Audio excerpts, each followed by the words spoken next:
join us here. Ano, Jane? Matabang ni Kuswan, kababata ko ni Iris. Si Jane. So, ngayong hapon, ngayong gabi na di no, sa Tanan, usanay ko ka-classmate o close friend ni Iris pag high school. And I'm from Cebu, so nahilan siya ko to witness this amazing experience ni Iris, no?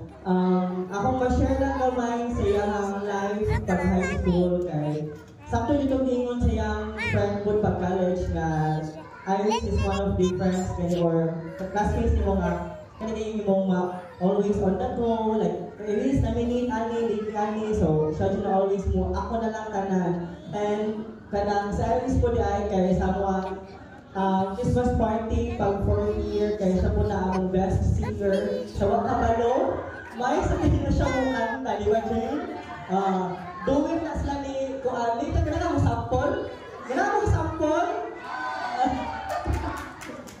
So, more doon siya, Kuan, akong Kuan na masulti, kay Iris, I'm so happy, June, sa imuhang, imuhang na-achieve karon sa imong life, especially with your partner. Nakita dyan ako, although dili ko kaila personally well-friend, pero by at one glance lang, makita na ko nga he's very potent dyan and meant to be dyan para kay Iris.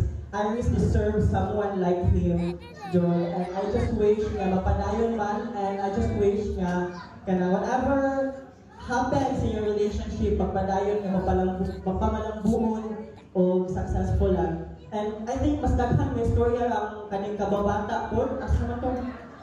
Ni Iris, ni Jane, ano ni Jane? Kani siya po kay ako lang yung introduce ni mo niya ang usa ko sa mga best friends ni Iris kasi linya nila nga matod pa niya sa una magdungan ng pangihi. Pero karon lahi ka daw ihian. So Jane, asa may masul ni Iris?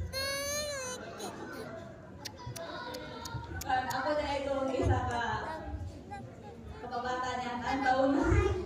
Ya, kasi si Anan Diyos ba, wag yun nilibog, utan tayo